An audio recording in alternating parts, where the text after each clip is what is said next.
नमस्कार दोस्तों, स्वागत है आपका हमारे चैनल टेल्स बाय यशु पर।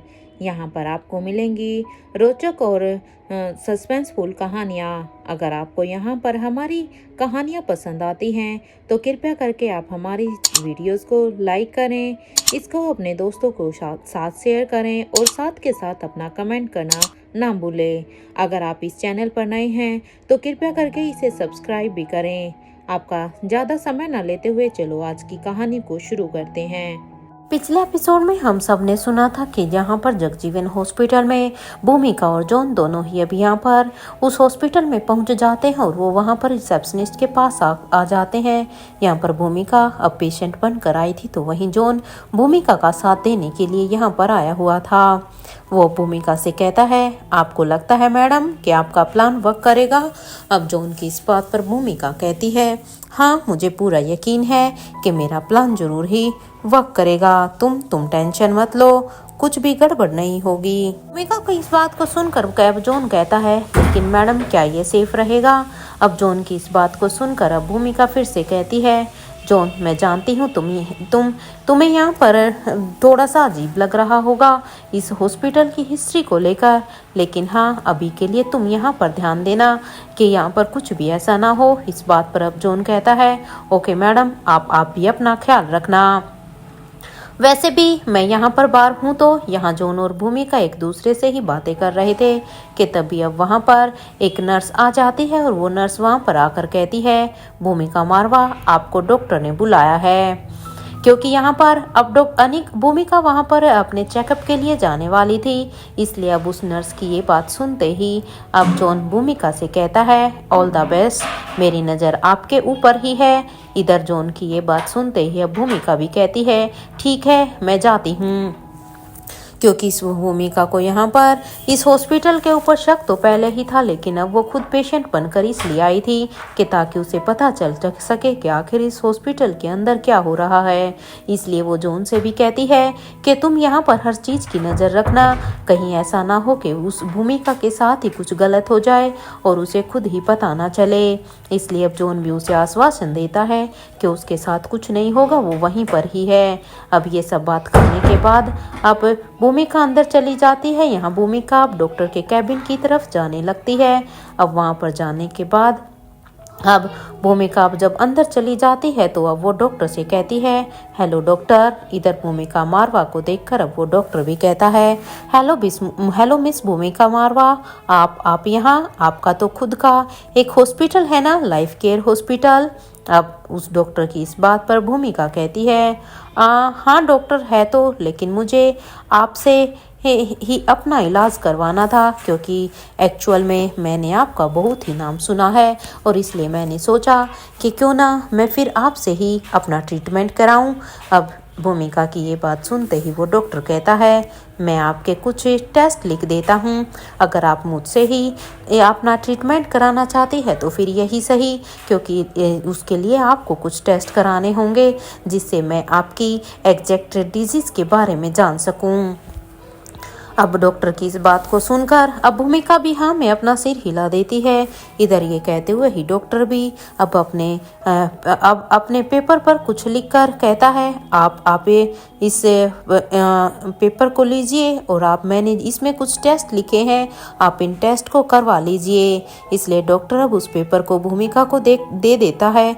इधर अब वो उस पेपर को भूमिका को देते हुए कहता है कि आप नर्स से पूछ लीजिएगा, वो आपको बता देगी कि आपको अब कहाँ जाना है। नर्स इस काम में आपकी हेल्प कर देगी। अब डॉक्टर की ये बात सुनते ही भूमिका कहती है, ओके डॉक्टर। और यहाँ पर भूमिका अभी उस डॉक्टर के कैबिन से निकलकर बाहर जाने लगती है।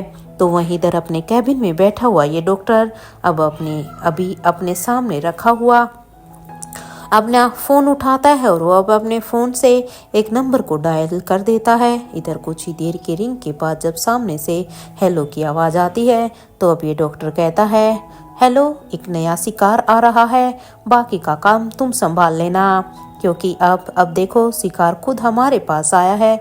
इधर ये कहते हुए ही वो डॉक्टर उस फ़ोन को जल्दी से डिस्कनेक्ट कर देता है। क्योंकि भूमिका को जिस चीज़ का इस हॉस्पिटल पर शक था, जो इन्फॉर्मेशन उसे मिली थी, वो कहीं ना कहीं अब सच साबित होते जा रही थी। लेकिन अब बात ये थी कि भूमिका खुद इस जंजाल में फंसने वाली थी। अब ये कहते हुए डॉक्टर ने तो अपना फ़ोन रख दिया था, तो वहीं भूमिका अब तक उस रूम में आ जाती है जहां पर उसे अपने कुछ ब्लड टेस्ट करवाने थे। जैसे ही भूमिका वो वहां पर पहुंचती है तो वहां पर 2 नर्स और एक वार्ड बॉय पहले से ही वो भूमिका का ही वेट कर रहे थे, क्योंकि डॉक्टर के कहे अनुसार ये लोग पहले से ही अब उसी का इंतजार कर रहे थे ताकि वो जल्द से जल्द अब अपने काम को पूरा कर सके। और इसलिए अब जैसे ही वो भूमिका को देखते हैं तो अब भूमिका को देखते हुए कहते हैं, आइए मैडम, हम आपकी हेल्प करते हैं। अब ये सुनते ही भूमिका भी वहां पर जाकर बैठ जाती है। तो अब भूमिका के बैठने के बाद अब एक नर्स उसे एक टैबलेट देते हुए कहती है, ये लीजिए मैडम, आप अभी इस टैबलेट को खा लीजिए। और ये कहते हुए ही वो अब उस टैबलेट को भूमिका के हाथ में रख देती है। तो वहीं भूमिका भी अब कहती है, ब्लड टेस्ट है ना, इसलिए ये कैसी मेडिसिन है, क्योंकि डॉक्टर ने तो जस्ट कुछ ब्लड टेस्ट के लिए बोला था, उन्होंने किसी मेडिसिन के लिए तो नहीं कहा था। लेकिन अब उसकी इस बात पर अब वो नर्स कहती है कि डॉक्टर ने हमें कहा है, क्योंकि डॉक्टर ने, आपने नहीं, क्योंकि हमें पता होता है वो अगर हमें कोई मेडिसिन देनी है तो उसका काम हमें करना होता है, ना कि पेशेंट को। यहाँ पर अब उस नर्स की बात को सुनकर अब भूमिका को कुछ अजीब तो जरूर लगता है, क्योंकि डॉक्टर ने खुद उसे ब्लड टेस्ट के लिए बोला था, लेकिन यहाँ पर ये नर्स तो उसे टैबलेट खिला रही थी। लेकिन अब फिर भी इन सब के सामने वो कुछ नहीं कहती, क्योंकि भूमिका को पता था कि अगर अब वो यहाँ पर ज़्यादा कुछ कहेगी तो जरूरी नहीं उसके ऊपर शक हो जाएगा। इसलिए वो यहाँ वो पानी का गिलास लेकर अब उन सभी से कुछ कहने ही वाली थी कि तभी वहां पर फिर से एक और पेशेंट आ जाता है। तो अब वो यहाँ पर वो नर्स अब उसे देखने लगते हैं और अब उस पेशेंट को दूसरी जगह बैठाकर अब वो सभी उसे भी वही मेडिसिन खाने के लिए देते हैं, जो मेडिसिन उन्होंने यहाँ पर भूमिका मारवा को भी खाने के लिए दी थी। क्योंकि अभी वो वार्ड बॉय और नर्स अभी उस पेशेंट के साथ बिजी हो जाते हैं, तो वो पेशेंट भी अब यहाँ पर, क्योंकि भूमिका तो यहाँ के जानती थी कि यहाँ कुछ ना कुछ तो गड़बड़ है, लेकिन उस पेशेंट को बेचारे को ये नहीं पता था और वो अब उनके कहे अनुसार उस मेडिसिन को सीधे ही खा लेता है। और जैसे ही यहाँ पर उस पेशेंट ने वो मेडिसिन खाई तो वो पेशेंट उस मेडिसिन के खाते ही जैसे ही उसकी बॉडी में उस मेडिसिन का असर हुआ तभी वो वहीं पर ही बेहोश हो जाता है।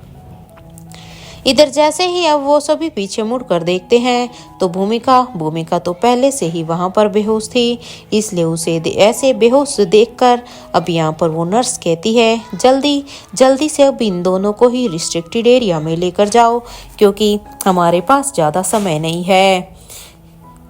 अब यहाँ पर उस नर्स की ये बात सुनते ही वो वार्ड बॉय अब उन्हें उस रूम में से ही निकाल कर सीधा ही अब उन्हें रिस्ट्रिक्टेड एरिया की तरफ लेकर जाने लगते हैं। इन्होंने यहाँ पर इन दोनों को ही स्ट्रेचर पर डाला हुआ था और यहाँ जॉन तो बस वहाँ पर भूमिका का ही वेट कर रहा था। इधर दूसरी तरफ दिल्ली में मारवा ग्रुप ऑफ कंपनी के हेडक्वार्टर में यहाँ पर हंगामा मचा हुआ था, क्योंकि सुहासिनी के कहे अनुसार यहाँ पर बोर्ड ऑफ डायरेक्टर की मीटिंग बुलाई गई थी। इतने शॉर्ट नोटिस में ये मीटिंग होना थोड़ा सा मुश्किल तो था, लेकिन क्योंकि मारवा हाउस में शेयर्स के दामों में जो उथल पुथल हुई थी उससे तो यहाँ पर सभी के चेहरे पर टेंशन साफ साफ नजर आ रही थी। Even Marwah group of companies में सभी एम्प्लॉय इधर से उधर दौड़ रहे थे। ऐसा लग रहा था कि जैसे पूरी की पूरी कंपनी में कोई तूफान मचा हुआ हो और यहाँ पर इनके कैबिन में अब बोर्ड ऑफ डायरेक्टर की मीटिंग चली हुई थी।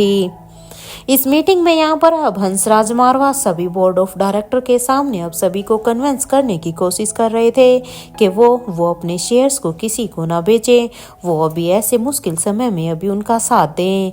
लेकिन यहाँ पर सभी इन्वेस्टर जितने भी लोग यहाँ पर इकट्ठे हुए थे वो तो अब कुछ भी सुनने के लिए तैयार ही नहीं थे। वो तो बस जल्द से जल्द अब अपने पैसे को निकालना चाहते थे, क्योंकि जो इन्वेस्टर अभी इस कंपनी में पैसा लगाने के लिए तैयार तैयार थे वो तो कब के पीछे हट चुके थे, लेकिन जिनका पैसा अब इस कंपनी में इनके प्रोजेक्ट में लग चुका था वो अब जल्द से जल्द यहाँ पर मारवा ग्रुप ऑफ कंपनी से अपना पैसा वापस मांग रहे थे। वो बस बार बार कह रहे थे अब हमें इस कंपनी में और आगे इन्वेस्ट नहीं करना, अभी हमें अपना पैसा वापस चाहिए। इधर अब सारे ही इन्वेस्टर को अब इस तरह से बौखलाया हुआ देखकर अब पंकज मारवा और आयुष मारवा इन दोनों को तो कुछ भी समझ नहीं आ रहा था, क्योंकि हंसराज उन्हें कन्विंस करने की कोशिश कर रहे थे, लेकिन ये लोग थे कि ये मानने को तैयार ही नहीं थे। या इन्वेस्टर अभी फिर से हंसराज मारवा से कहते हैं कुछ भी कीजिए इससे पहले कि हमारे पैसे पूरी तरह से डूब जाएं। यहाँ पर ये सारी की सारी डिस्कशन अभी चल रही थी, तभी अचानक से उस रूम का दरवाजा खुला। जैसे ही ये दरवाजा खुला तो वहां पर सभी के कानों में ही अभी हील की आवाज आती है। जैसे ही सभी अब उस तरफ देखते हैं तो वहां पर एक मिडल एज की एक लेडी थी। उसे देखकर अब हंसराज मारवा कहते हैं नेत्रा तुम यहाँ पर। अब उनकी ये बात सुनते ही अब नेत्रा कहती है हाँ मैं यहाँ हूँ, मुझे लगता है कि मेरी यहाँ पर ज़रूरत है, क्योंकि मुझे अभी पता चला कि यहाँ पर मारवा ग्रुप ऑफ कंपनीज में क्या हो रहा है, इसलिए मैं बिना समय गवाए मैं यहाँ पर आ गई। ये कहते हुए ही नेत्रा अब हंसराज मारवा जो कि यहाँ पर प्रेसिडेंट की चेयर पर बैठा हुआ था और इस मीटिंग को अटेंड कर रहा था, अब वो उसे कहती है अभी के लिए तुम यहाँ पर इस चेयर से उठो। अब नेत्रा की ये बात सुनते ही हंसराज मारवा अब जल्दी से उस चेयर से उठकर खड़ा हो जाता है, क्योंकि मारवा परिवार के लोगों को तो नेत्रा यहाँ पर अपने सम्मोहन में कब का कर चुकी थी, इसलिए हंसराज यहाँ पर नेत्रा की इस बात पर कोई भी विरोध नहीं जताते और वो चुपचाप खड़े होकर एक साइड खड़े हो जाते हैं। तो वहीं नेत्रा अब हंसराज मारवा के उस कुर्सी से उठने के बाद सीधा ही उस चेयर पर जाकर बैठ जाती है और उस चेयर पर बैठने के बाद अब नेत्रा वहां पर सभी से ही बातें करने लगती है। इधर कुछ ही मिनटों में नेत्रा ने तो यहाँ पर अपने जादू को चलाना शुरू कर दिया था, क्योंकि कुछ ही मिनटों में नेत्रा ने यहाँ पर सारे ही इन्वेस्टर्स को अब अपने अकॉर्डिंग मना लिया था। और उसके बाद अब सारे ही इन्वेस्टर्स को अपने अनुसार मनाने के बाद अब वो यहाँ पर आयुष मारवा से कहती है अभी मारवा ग्रुप ऑफ कंपनीज में जितने भी प्रोजेक्ट चल रहे हैं उन सभी की फाइल अभी के अभी मुझे प्रेसिडेंट रूम में चाहिए। और हाँ, मेरे ख्याल से ये मीटिंग अब यहीं पर ही ख़त्म होती है, क्योंकि अब यहाँ पर बचने के लिए कोई भी डिस्प्यूट नहीं बचा है, अब ये सब हमारे साथ हैं। ये कहते हुए ही नेत्रा अब अपनी जगह से उठकर अब उस प्रेसिडेंट रूम की तरफ जाने लगती हैं, जहाँ पर उसने आयुष से सारी की सारी फाइलें लाने को लिए कहा था। तो वहीं अब बाकी सभी भी अब एक दूसरे की ही शक्ल देख रहे थे। इधर पेरिस के पास अभी उस गांव में नताशा जो कि यहाँ पर अब अक्षय वर्मा को अंदर छोड़कर अब वो बाहर कुछ नए कपड़े लेने के लिए जा रही थी, तो नताशा ने यहाँ पर अब उसे वहाँ पर कोई दो इंसान रोक लेते हैं, इसलिए अब उनसे फाइट करने के लिए नताशा ने भी यहाँ पर अपनी फाइटिंग पोजीशन ले ली थी। तो वहीं अब उसके सामने खड़े उस शख्स ने अब अपने हाथ का एक वार किया, जिससे कि उसके हाथ के उस एक वार से ही नताशा वहां पर बेहोश हो जाती है। तो वहीं वो शख्स अब अपने साथी से कहता है इन्हें वहीं लेकर चलो जहां पर हम यहाँ रहते थे।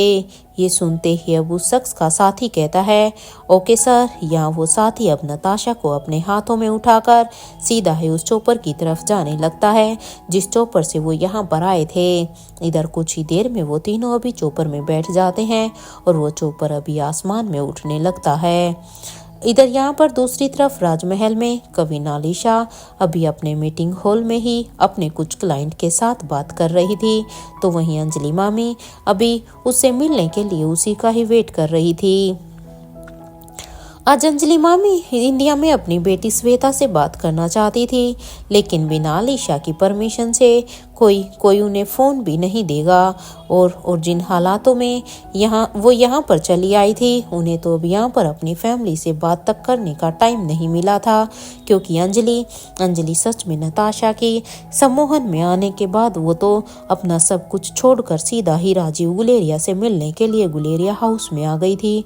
और उसके बाद तो सब कुछ कितना सडनली हुआ वो खुद अंजलि ही जानती है, इसलिए वो अपनी बेटी से श्वेता से बात करने के लिए एक बार आलिशा से परमिशन लेना चाहती थी। इधर कुछ ही देर के बाद जब आलिशा की मीटिंग खत्म होती है तो वो पर्सनली अपने क्लाइंट को छोड़ने के लिए चली जाती है। इधर अब जब आलिशा उन्हें छोड़ने के लिए मेन गेट तक वहां तक पहुंचती है तो उन्हें अलविदा करने के बाद आलिशा जब उन्हें छोड़कर वापस अंदर आती है तो वो देखती है कि अंजलि मामी उनके पास ही आ रही थी। ऐसा लग रहा था कि जैसे वो उनसे बात करने के लिए न जाने कितने ही समय से इंतजार कर रही थी। अब उन्हें इस तरह से अपने पास आता हुआ देखकर अब आलिशा अंजलि मल्होत्रा से कहती है, क्या हुआ है, सब ठीक तो है ना। अब यहाँ पर आलिशा की इस बात पर अब अंजलि मामी कहती है, मुझे तुमसे कुछ बात करनी है, अगर तुम्हारी परमिशन हो तो। अब यहाँ पर अंजलि मामी की इस बात को सुनकर अब आलिशा कहती है, आप ऐसी बात क्यों कर रही हैं, भला आपको मुझसे बात करने के लिए परमिशन की जरूरत नहीं है। आलिशा की इस बात को सुनकर अब यहाँ पर अंजलि मामी कहती है, मैं तुम्हारी बहन से यानी कि श्वेता से बात करना चाहती थी। वो क्या है ना कि मुझे यहाँ पर आए हुए कितना टाइम हो गया है, लेकिन मैं अभी तक मैंने वहाँ पर इंडिया में अपने परिवार से किसी से भी बात नहीं की है। पता नहीं वो लोग क्या सोच रहे होंगे मेरे बारे में और वहाँ की सिचुएशन क्या है, मुझे अभी तक उसके बारे में भी कोई भी अपडेट नहीं मिली है। इसलिए क्या मुझे यहाँ पर श्वेता से बात करने के लिए फ़ोन मिल सकता है क्या। अब अंजलि मल्होत्रा की इस बात पर अब कविन आलिशा कहती है, हाँ क्यों नहीं, हम हाजी आपके लिए नया फ़ोन मंगवा देते हैं। तो अगर आपने हमें ये पहले बता दिया होता तो अब तक तो हम आपके लिए वो अरेंज कर ही देते। एनीवे सॉरी कि हमने इस बात पर ध्यान नहीं दिया कि आपको फ़ोन के बिना परेशानी हो रही होगी। एनीवे तब तक मैं आपका फ़ोन मंगवा रही हूँ, तब तक आप ऐसा कीजिए, आप लतिका के फ़ोन से ही श्वेता से बात कर लीजिए। और वैसे भी अभी लतिका के पियानो लेसन का टाइम है तो अभी उसका फ़ोन भी फ्री होगा, उसकी टीचर तो अभी उसे क्लास देने के लिए आती ही होगी, इसलिए आप उसे फ़ोन ले लीजिए, वो आपको बिल्कुल भी मना नहीं करेगी। इधर ये कहते हुए ही कविन आलिशा अपने रूम की तरफ जाने लगती है तो वहीं अंजलि मामी भी अब कविन आलिशा की इस बात को सुनकर लतिका के रूम की तरफ जाने लगती है। इधर कुछ ही देर की वॉकिंग डिस्टेंस के बाद वो जैसे ही लतिका के रूम के सामने होती है तो वो यहाँ पर लतिका के दरवाजे को नॉक करने लगती है। कुछ ही देर के बाद जैसे ही अब यहाँ पर दरवाजा खुला तो सामने लतिका को देखकर अब अंजलि मामी कहती है, लतिका बेटा, क्या आप कुछ कर रही हैं क्या। अब यहाँ पर अंजलि मामी की इस बात को सुनकर अब यहाँ पर लतिका कहती है, नहीं मैं तो कुछ भी नहीं कर रही, क्या आपको मुझसे कुछ काम था क्या। अब लतिका की इस बात को सुनकर अब अंजलि मामी कहती है, हाँ बेटा, वो क्या है ना कि मुझे आपका फ़ोन चाहिए था, मुझे एक बार आपकी श्वेता मासी से बात करनी थी ना, तो क्या आप मुझे अपना फ़ोन दे सकती हैं। मैं बस उनसे फ़ोन बात करूंगी, उसके बाद मैं आपको आपका फ़ोन वापस लौटा दूंगी। अब अंजलि मल्होत्रा की ये बात सुनते ही प्रिंसेस लतिका कहती है, हम आपको अपना फ़ोन तो दे देंगे बट हमारे पास उनका नंबर तो नहीं है ना। अब लतिका की ये बात सुनते ही अंजलि मामी कहती है, आपके पास नंबर नहीं है तो कोई बात नहीं, हम देखते हैं, हमें उनका नंबर याद है। लेकिन इस अंजलि मल्होत्रा की इस बात पर प्रिंसेस लतिका कहती है, एक काम करती हूँ, हमारे पास पिंकी के डैड का नंबर है, अगर उनके पास श्वेता मासी का नंबर होगा तो आप उनसे ले सकती हैं, तो क्या मैं उन्हें फ़ोन लगाऊं। अब ये सुनते ही अंजलि मामी अब अपने ही ख्यालों में चली जाती हैं और वो अभी यही सोचती है, अगर लतिका ने यहाँ पर आकाश को फ़ोन लगा दिया तो पता नहीं वो लतिका के साथ कैसा ही बिहेव करेगा, क्योंकि इन दिनों आकाश का बिहेव सबके लिए एकदम से टोटली चेंज हो गया था, क्योंकि जिस सनिका के ने उनके लिए न जाने क्या कुछ किया था, उसकी के प्रति ही उसकी सोच बदल गई थी। तो अब तो पता नहीं लतिका के प्रति उसकी क्या ही सोच होगी। और वैसे भी रोहित के उस प्रेयर मीट में वहां पर आलिशा के साथ जो भी बातें हुई थी, इसलिए अंजलि मामी उन सारी ही बातों को सोचने के बाद अब डर जाती है कि कहीं आकाश अब बेचारी लतिका से तो कुछ नहीं कहेगा। हालांकि अंजलि मामी को यहाँ पर श्वेता का नंबर याद था, लेकिन वो कुछ भी कहते तभी लतिका ने यहाँ पर आकाश का नाम लेना ही सोचा, क्योंकि वो तो खुद एक बच्ची थी। वो अपने लेवल पर अब यहाँ पर अंजलि मामी की हेल्प करना चाहती थी। लेकिन अब यहाँ पर आकाश के बिहू को सोचकर ही अब अंजलि मामी अचानक से कहती है, अरे नहीं नहीं बेटा, आप चिंता मत करो। आप ऐसा करो, मुझे उसका नंबर याद है, मैं एक बार ट्राई करती हूँ। लेकिन अगर मेरे से थोड़ी बहुत मिस्टेक भी होगी तो आप ऐसा करो, मैं आपकी मम्मा के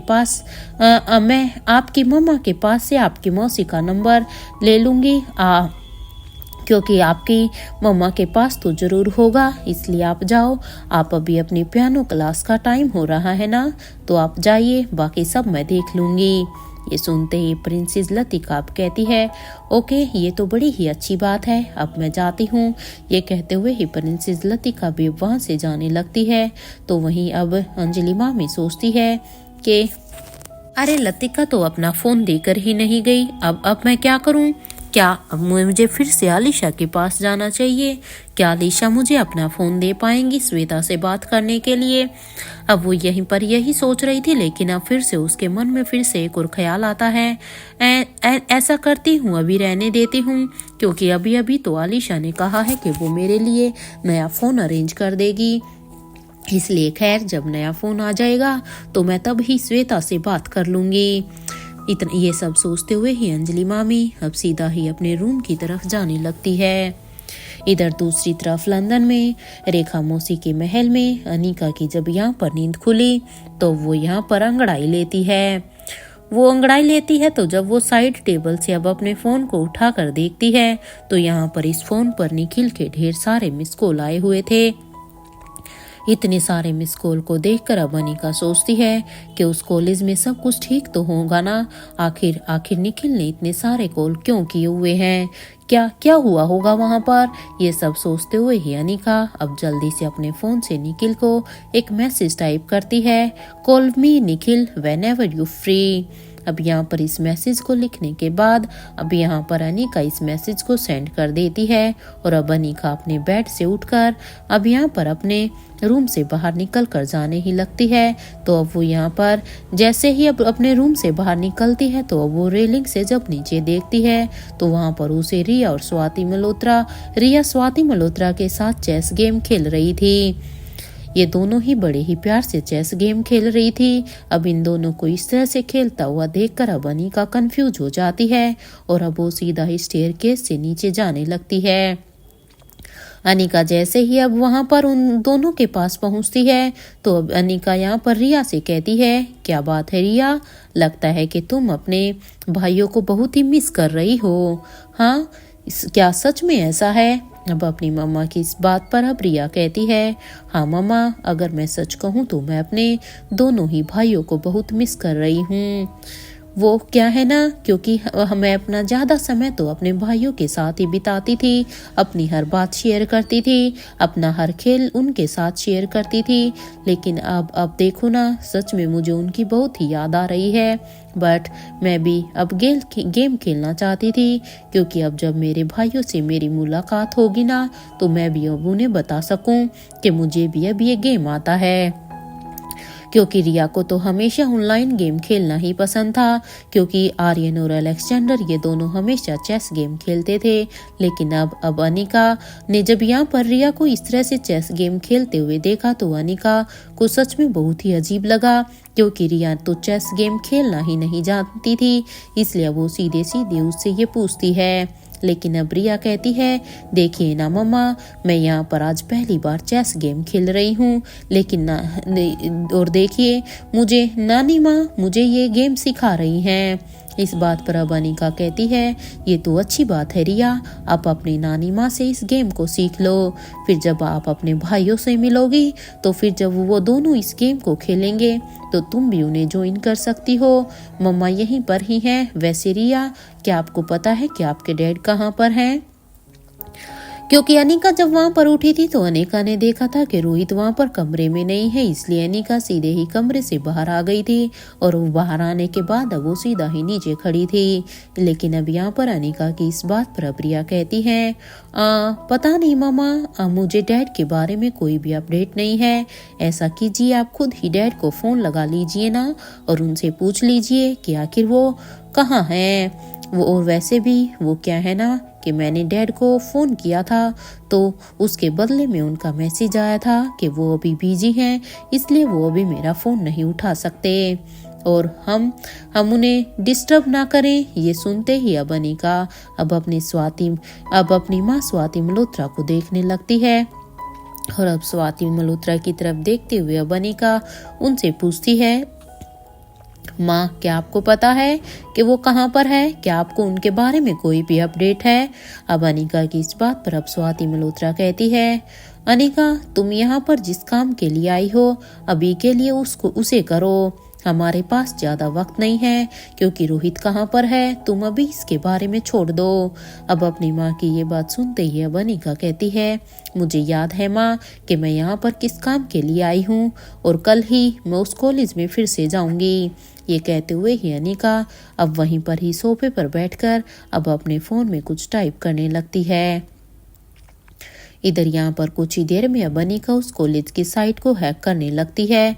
कुछ ही देर के बाद जैसे ही अनिका उस वेबसाइट के एक्सेस को अपने हाथों में ले लेती है तो अब वहां पर उसमें ढूंढने की कोशिश करती है कि यहाँ पर इस कॉलेज में उस केमिकल के बारे में अनिका को जरूर कोई ना कोई इन्फॉर्मेशन यहाँ पर उसे ऑनलाइन ही मिल जाए। लेकिन यहाँ पर अनिका जब उस पूरी ही वेबसाइट को छान मारती है तो अब तक अनिका को उस केमिकल के बारे में ऑनलाइन कुछ भी इंफॉर्मेशन नहीं मिली थी और अनिका अब यहाँ पर समझ गई थी कि उस केमिकल के बारे में कॉलेज की साइट पर तो कोई भी इंफॉर्मेशन अवेलेबल नहीं है। ये देखने के बाद अब अनिका अपने मन में सोचती है कि अब तो मुझे कॉलेज में ही जाकर अब उसे ढूंढना होगा, क्योंकि ये केमिकल शायद इस वेबसाइट पर इसीलिए ही नहीं है ताकि इसे सुरक्षित रखा जा सके और इसका कोई भी इस तक ना पहुंच सके। ये सब सोचकर अब अनिका अपने फ़ोन को अब साइड में रखते हुए अब फिर से सोचती है कि तभी कुछ सोच रही थी कि तभी वहां पर अब रेखा मौसी आ जाती है और वो आते हुए अब यहाँ पर कहती है, अनिका क्या तुम्हें पता है कि मारवा कंपनीज का न्यू हेड अब कौन है? क्योंकि इट्स सरप्राइजिंग। अब ये इस बात पर अब अनिका नाम में अपना सिर हिला देती है और अनिका कहती है, वैसे भी क्या ही फर्क पड़ता है, लेकिन जिस तरह से आप कह रही हैं जरूर कुछ चौंकाने वाला ही हेड बना होगा। तो कौन है यहाँ पर? अब यहाँ पर अनिका ये कह रही थी। इधर यहाँ स्वाति मल्होत्रा और रिया ये दोनों भी अभी रेखा मौसी की इस बात को सुनते ही अब वो भी उसकी तरफ ही देखने लगती है। इधर सभी को अपनी तरफ इस तरह से सवालिया नजरों से देखकर अब रेखा मौसी कहती हैं कि मारवा ग्रुप ऑफ कंपनी की न्यू हेड कोई और नहीं बल्कि नेत्रा है। अब यहाँ पर जैसे ही रेखा मौसी ने नेत्रा का नाम लिया तो ये नाम सुनकर ही तो अनिका एकदम से ही हैरान हो जाती है और क्योंकि उसे अब यहाँ पर अपने कानों पर यकीन नहीं हुआ कि नेत्रा कैसी मारवा ग्रुप ऑफ कंपनीज की हेड हो सकती है।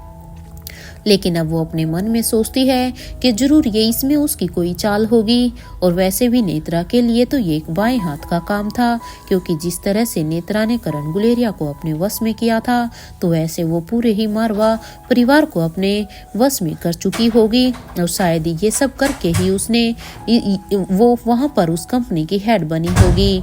और अब वो जल्दी से अब अपने फोन से रोहित को कॉल लगाने लगती है। इधर कुछ ही देर तक रोहित के फोन पर रिंग तो जाती है, लेकिन रोहित अभी अनिका का फोन नहीं उठाता है। अब कुछ देर के बाद अब अनिका को अब रोहित का मैसेज आता है, क्या हुआ है डार्लिंग, मुझे मिस कर रही हो? अब इस मैसेज को पढ़ने के बाद अब अनिका रिप्लाई करती है, मिस्टर मारवा ऐसी कोई बात नहीं है, आप मुझे बताइए कि आप अभी कहाँ पर हैं।